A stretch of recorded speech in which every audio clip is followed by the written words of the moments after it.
Hello friends, ನಮಸ್ತೆ. ನಮ್ಮ ಅಡುಗೆ ನಿಮ್ಮ ರುಚಿಗೆ ಸ್ವಾಗತ. ಇಂದು ನಾವು ಸೂಪರ್ ಟೇಸ್ಟಿ ಆಗಿರುವಂತಹ ಚಿಕನ್ ಫ್ರೈ ಮಾಡುವ ವಿಧಾನವನ್ನ ನೋಡೋಣ. ರೆಸಿಪಿ ತುಂಬಾ ಸಿಂಪಲ್ ಆಗಿದೆ, ಆದ್ರೆ ಟೇಸ್ಟ್ ಅಂತೂ ಸಖತ್ತಾಗಿರುತ್ತೆ. ಒಂದು ಸರ್ತಿ ನೀವು ಇದನ್ನ ಮಾಡಿದ್ರೆ ಖಂಡಿತ ಪದೇ ಪದೇ ಟ್ರೈ ಮಾಡ್ತೀರಾ, ಅಷ್ಟು ರುಚಿಯಾಗಿದೆ. ಬನ್ನಿ ಹಾಗಾದ್ರೆ ಇದನ್ನ ಮಾಡುವ ವಿಧಾನ ಹೇಗೆ ಅಂತ ನೋಡೋಣ. ಅದಕ್ಕಿಂತ ಮುಂಚೆ ನೀವೇನು ನಮ್ಮ ಚಾನಲ್ಗೆ ಸಬ್ಸ್ಕ್ರೈಬ್ ಆಗಲಿಲ್ಲ ಅಂದ್ರೆ ದಯವಿಟ್ಟು ಸಬ್ಸ್ಕ್ರೈಬ್ ಮಾಡ್ಕೊಳ್ಳಿ, ಪಕ್ಕದಲ್ಲಿರೋ ನೋಟಿಫಿಕೇಶನ್ ಬೆಲ್ ಕೂಡ ಕ್ಲಿಕ್ ಮಾಡ್ಕೊಳ್ಳಿ. ಇದರಲ್ಲಿ ನಾನು ಸುಮಾರು 500 ಗ್ರಾಮ್ ಅಥವಾ ಅರ್ಧ ಕೆಜಿಯಷ್ಟು ಚಿಕನ್ ತಗೊಂಡಿದ್ದೀನಿ. ಒಂದು ದಪ್ಪ ತಳದ ಕಡಾಯಿಯನ್ನ ಒಲೆ ಮೇಲಿಟ್ಟು ಅದಕ್ಕೆ 4 ಟೇಬಲ್ ಸ್ಪೂನ್ ನಷ್ಟು ಎಣ್ಣೆ ಹಾಕಿ, ಎಣ್ಣೆ ಬಿಸಿ ಆದ ಮೇಲೆ ಒಂದೆರಡು ಚಕ್ಕೆ ತುಂಡು, ಆಮೇಲೆ ಒಂದು 4 ತುಂಡು ಲವಂಗ, ಒಂದು ಏಲಕ್ಕಿ, ಆಮೇಲೆ ಮರಾಠಿ ಮೊಗ್ಗು, ಇನ್ನಿತರ ಯಾವುದೇ ಗರಂ ಮಸಾಲ ನಿಮ್ಗೆ ಇಷ್ಟ ಇದ್ರೆ ಹಾಕೋಬಹುದು. ಇದನ್ನ ಹಾಕ್ಬಿಟ್ಟು ಅರ್ಧ ಟೀ ಚಮಚದಷ್ಟು ಸೋಂಪು ಕಾಳು ಹಾಕ್ತಾ ಇದ್ದೀನಿ. ಆನಂತರ ಸಣ್ಣದಾಗಿ ಹೆಚ್ಚಿರುವಂತಹ 3 ಈರುಳ್ಳಿಯನ್ನು ಹಾಕ್ತಾ ಇದ್ದೀನಿ. ಇದರ ಜೊತೆಗೆ 1 ಗರಿಯಷ್ಟು ಕರಿಬೇವು ಎಲೆ ತುಂಡು ಮಾಡಿ ಹಾಕ್ತಾ ಇದ್ದೀನಿ. ಇವಾಗ ಈ ಈರುಳ್ಳಿಯನ್ನ ಚೆನ್ನಾಗಿ ಕೆಂಪಗಾಗೋ ತನಕ ಫ್ರೈ ಮಾಡ್ಕೋಬೇಕು. ಈರುಳ್ಳಿಯನ್ನ ಕೆಂಪಗಾಗೋ ತನಕ ಫ್ರೈ ಮಾಡ್ಕೊಂಡು ಮಾಡಿದ್ರೆ ತುಂಬಾ ರುಚಿಯಾಗಿ ಬರುತ್ತೆ.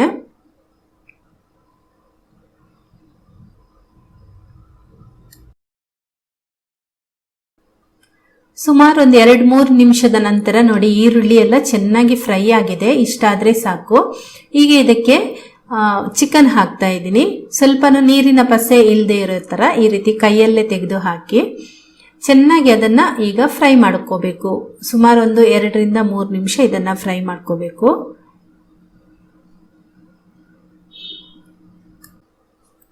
ಚಿಕನ್ ಅಥವಾ ಯಾವುದೇ ಮಾಂಸದ ಅಡುಗೆಯನ್ನ ಮಾಡುವಾಗ ಮೊದಲಿಗೆ ಇದನ್ನ ಚೆನ್ನಾಗಿ ತೊಳಿಬೇಕು. ಅಷ್ಟು ಚೆನ್ನಾಗಿ ತೊಳೆದಾದ್ಮೇಲೆ ಅದನ್ನ ಅಡುಗೆಗೆ ಬಳಸ್ಕೋಬೇಕು. ಬೇಕಾದ್ರೆ ಸ್ವಲ್ಪ ಅರಿಶಿನ ಕೂಡ ಹಾಕಿ ತೊಳಿಬಹುದು. ಇವಾಗ ನೋಡಿ, ಚೆನ್ನಾಗಿದು ಫ್ರೈ ಆಗಿದೆ. 1-2 ನಿಮಿಷ ಆಗಿದೆ. ಇವಾಗ ಅದರ ಒಂದು ನೀರಿನ ಅಂಶ ಹೋಗ್ತಾ ಬರುತ್ತೆ ಈ ರೀತಿ ಫ್ರೈ ಮಾಡ್ಕೊಳ್ಳುವಾಗ. ಈ ರೀತಿ ಫ್ರೈ ಮಾಡಿಕೊಂಡು ನಂತರ ಅದಕ್ಕೆ ಮಸಾಲೆಗಳನ್ನ ಹಾಕಬೇಕು. ಡೈರೆಕ್ಟ್ ಆಗಿ ಚಿಕನ್ ಹಾಕಿದ ತಕ್ಷಣ ಮಸಾಲೆಯನ್ನ ಹಾಕಬೇಡಿ. ಈ ರೀತಿ ಮಾಡ್ಕೊಂಡಾದ್ಮೇಲೆ ಮಸಾಲೆಯನ್ನ ಹಾಕೋದ್ರಿಂದ ತುಂಬಾ ರುಚಿಯಾಗಿ ಬರುತ್ತೆ. ಮತ್ತೆ ಆ ಒಂದು ಅದರಲ್ಲಿರುವಂತಹ ಸ್ಮೆಲ್ ಎಲ್ಲ ಹೋಗುತ್ತೆ. ಚಿಕನ್ ಅಲ್ಲಿ ಬೇರೆ ಸ್ಮೆಲ್ ಇರುತ್ತಲ್ವ ಒಂದ್ ಸ್ವಲ್ಪ, ಅದೆಲ್ಲ ಹೋಗ್ಬಿಟ್ಟು ತುಂಬಾ ರುಚಿಯಾಗಿ ಬರುತ್ತೆ. ಈಗ ನಾನು ಇದರಲ್ಲಿ 2 ಟೀ ಚಮಚದಷ್ಟು ಶುಂಠಿ ಬೆಳ್ಳುಳ್ಳಿ ಪೇಸ್ಟ್ ಹಾಕಿದ್ದೀನಿ. ಸುಮಾರು 1 ಇಂಚಿ ಗಾತ್ರದಷ್ಟು ಶುಂಠಿ, ಆಮೇಲೆ ಒಂದು 12 ಎಸಳು ಬೆಳ್ಳುಳ್ಳಿ, ಇದನ್ನ ಚೆನ್ನಾಗಿ ಜಜ್ಜಿಬಿಟ್ಟು ಹಾಕಿರೋದು ನಾನು. ನೀವು ಬೇಕಾದ್ರೆ ರೆಡಿಮೇಡ್ ಶುಂಠಿ ಬೆಳ್ಳುಳ್ಳಿ ಪೇಸ್ಟ್ ಅನ್ನು ಕೂಡ ಉಪಯೋಗಿಸ್ಕೋಬಹುದು. ಆದ್ರೆ ಈ ರೀತಿ ನಾವು ತಾಜಾ ಅವಾಗ್ಲೇ ಕುಟ್ಟಿ ಅಥವಾ ಪೇಸ್ಟ್ ಮಾಡಿ ಹಾಕೋದ್ರಿಂದ ತುಂಬಾನೇ ರುಚಿಯಾಗಿರುತ್ತೆ. ಮತ್ತೆ ಅದರಲ್ಲಿರುವಂತಹ ಎಲ್ಲ ಒಂದು ಪೌಷ್ಟಿಕಾಂಶ ಕೂಡ ಇರುತ್ತೆ. ಶುಂಠಿ ಬೆಳ್ಳುಳ್ಳಿ ಪೇಸ್ಟ್ ಹಾಕಿ 1 ನಿಮಿಷ ಅದನ್ನ ಫ್ರೈ ಮಾಡಿ ಆದ್ಮೇಲೆ ಅರ್ಧ ಟೀ ಚಮಚದಷ್ಟು ಅರಿಶಿನ ಪುಡಿ, 1/4 ಟೀ ಚಮಚದಷ್ಟು ಉಪ್ಪು ಹಾಕ್ಬಿಟ್ಟು ಚೆನ್ನಾಗಿ ಇದನ್ನ ಇನ್ನೂ 1-2 ನಿಮಿಷ ಮಿಕ್ಸ್ ಮಾಡ್ಕೊಳ್ಳಿ. ಇದೇ ರೀತಿ ಉಪ್ಪು ಹಾಕಿದಾಗ ಅದರಲ್ಲಿರುವಂತಹ ನೀರೆಲ್ಲ ಹೊರಗೆ ಬರುತ್ತೆ. ಅದನ್ನು ಕಂಪ್ಲೀಟ್ ಆಗಿ ಡ್ರೈ ಮಾಡ್ಕೋಬೇಕು.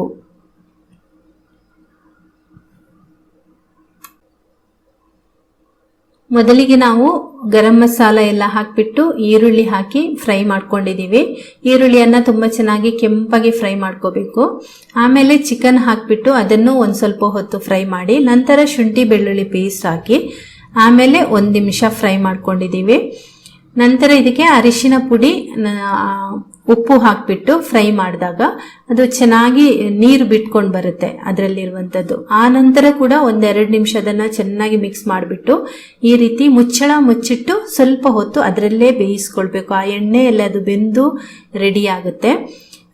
ಇದು ಎಷ್ಟಂದ್ರೆ ಕೇವಲ ಒಂದು 10 ನಿಮಿಷದಲ್ಲಿ ಚೆನ್ನಾಗಿ ಬೇಯುತ್ತೆ ಚಿಕನ್ ಈ ರೀತಿ ಬೇಯಿಸೋದ್ರಿಂದ. ಒಂದೊಂದೇ ಮಸಾಲೆಯನ್ನ ಹಾಕಿ ನಾವು ಫ್ರೈ ಮಾಡ್ತಾ ಇದ್ದಂಗೆ ಚಿಕನ್ ಬೇಯ್ತಾ ಬರುತ್ತೆ. ಅದು ಕೇವಲ ಒಂದು 10-15 ನಿಮಿಷದಲ್ಲಿ ಈ ಒಂದು ಚಿಕನ್ ಫ್ರೈ ರೆಡಿ ಆಗುತ್ತೆ. ಹಾಗೇನೆ ಈ ರೀತಿ ಸ್ಟೆಪ್ ಬೈ ಸ್ಟೆಪ್ ನಾವು ಮಾಡೋದ್ರಿಂದ ಕರೆಕ್ಟ್ ಆಗಿ ಫ್ರೈ ಮಾಡೋದು ಅದೆಲ್ಲ ಸರಿಯಾದ ವಿಧಾನದಲ್ಲಿ ಮಾಡ್ಕೊಂಡಾಗ ಅದರಲ್ಲಿರುವಂತಹ ಆ ಒಂದು ಸ್ಮೆಲ್ ಕೂಡ ಹೋಗುತ್ತೆ.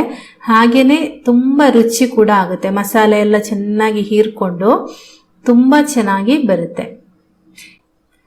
ಒಂದು 5 ನಿಮಿಷ ಈ ರೀತಿ ಮುಚ್ಚಳ ಮುಚ್ಚಿಟ್ಟು ಕಡಿಮೆ ಉರಿಯಲ್ಲಿಟ್ಟು ಬೇಯಿಸ್ಕೊಳ್ಬೇಕು. ಮಧ್ಯದಲ್ಲಿ ಬೇಕಾದ್ರೆ ಮುಚ್ಚಳ ತೆಗೆದು ಅದನ್ನ ಸೌಟಲ್ಲಿ ತಿರುಗಿಸಿ ಆ ರೀತಿ ಬೇಯಿಸ್ಕೋಬಹುದು. ಸುಮಾರು ಒಂದು 5 ನಿಮಿಷ ಬೇಯಿಸ್ಕೊಳ್ಳಿ. ನಂತರ ಮಸಾಲೆ ಹಾಕಿ ಒಂದ್ ಸ್ವಲ್ಪ ಹೊತ್ತು ಬೇಯಿಸ್ಕೋಬೇಕು. ಇವಾಗ ಇದೆಲ್ಲ ಆದ್ಮೇಲೆ ಮಸಾಲೆಯನ್ನ ಹಾಕಬೇಕು. ಈಗ ನೋಡಿ ಮುಚ್ಚಳ ತೆಗ್ದಿದ್ದೀನಿ, ಆಲ್ರೆಡಿ ಇದು ಬೆಂದಿದೆ. ಇದು ಒಂದ್ ಸ್ವಲ್ಪ ಲಾಸ್ಟಿಗೆ ಒಂದ್ ಸ್ವಲ್ಪ ಬೇಯೋಕಿದೆ. ಈಗ ಇದಕ್ಕೆ ಮಸಾಲೆ ಹಾಕಿದ್ರೆ ತುಂಬಾ ಚೆನ್ನಾಗಿ ಇದು ಹೀರ್ಕೊಳ್ಳುತ್ತೆ.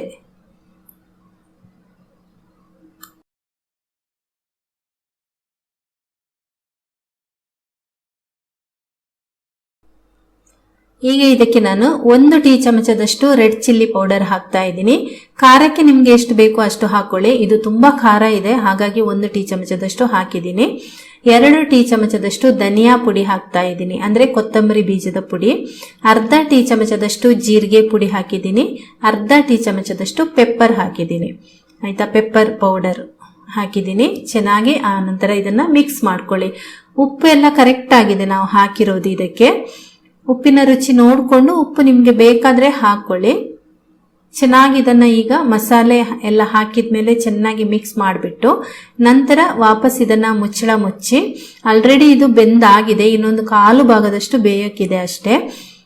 ಮುಚ್ಚಳ ಮುಚ್ಚಿ ಇದನ್ನ ಇನ್ನೂ ಒಂದ್ ಸ್ವಲ್ಪ ಹೊತ್ತು ಬೇಯಿಸ್ಕೊಳ್ಳಿ. ನೋಡಿ ಬೆಂದಿದೆ ಇದು. ಈಗ ಇದಕ್ಕೆ ತಳ ಹಿಡಿಯದಂತೆ ನಿಮ್ಗೆ ನೀವು ನಾನ್ ಸ್ಟಿಕ್ ಅಲ್ಲಿ ಮಾಡೋದಾದ್ರೆ ನೀರು ಹಾಕ್ಲೇಬೇಕು ಅಂತ ಏನಿಲ್ಲ. ಇದು ಸ್ಟೀಲ್ ಆಗಿರೋದ್ರಿಂದ ಒಂದ್ ಸ್ವಲ್ಪ ನೀರು ಹಾಕಿದ್ದೀನಿ ನಾನು. ಒಂದು 4-5 ಸ್ಪೂನ್ನಷ್ಟು ನೀರು ಹಾಕ್ಬಿಟ್ಟು ಮುಚ್ಚಳ ಮುಚ್ಚಿಟ್ಟು ಇದನ್ನು ಬೇಯಿಸ್ಕೊಂಡಿದ್ದೀನಿ.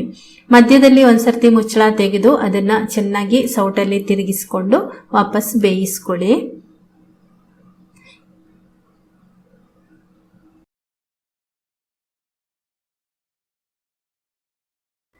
ಈ ಮಸಾಲೆಯಲ್ಲಿ ಇದು ಚೆನ್ನಾಗಿ ಬೆಂದ ಮೇಲೆ ಲಾಸ್ಟಿಗೆ 1-2 ಮಸಾಲೆ ಹಾಕ್ಲಿಕ್ಕಿದೆ. ಏನಿಲ್ಲ, ಮನೆಯಲ್ಲಿರುವಂತಹ ಪದಾರ್ಥಗಳಿಂದ ಮಸಾಲೆಗಳಿಂದಲೇ ಇದನ್ನ ತುಂಬಾ ಟೇಸ್ಟಿಯಾಗಿ ಮಾಡ್ಕೋಬಹುದು. ಈಗ ಮುಚ್ಚಳ ಮುಚ್ಚಿಟ್ಟು ಇನ್ನು 1 ನಿಮಿಷ ಹಾಗೇನೆ ಬಿಟ್ಟಿದ್ದೀನಿ. ಈಗ ನೋಡಿ ತುಂಬಾನೇ ಚೆನ್ನಾಗಿ ಬಂದಿದೆ.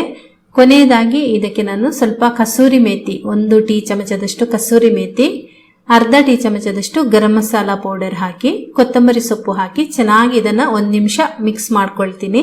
ಮಿಕ್ಸ್ ಮಾಡಿಬಿಟ್ಟು ಹಾಗೇನೆ ಇದನ್ನ ಸ್ವಲ್ಪ ಹೊತ್ತು ಬಿಟ್ರೆ ಆ ಮಸಾಲೆ ಎಲ್ಲ ಚೆನ್ನಾಗಿ ಹೀರ್ಕೊಳ್ಳುತ್ತೆ. ಮತ್ತೆ ನೋಡಿ ಸ್ವಲ್ಪ ಗ್ರೇವಿ ರೀತಿ ಇತ್ತು, ಇವಾಗ ಕಂಪ್ಲೀಟ್ ಆಗಿ ಡ್ರೈ ಆಗ್ತಾ ಬರ್ತಾ ಇದೆ.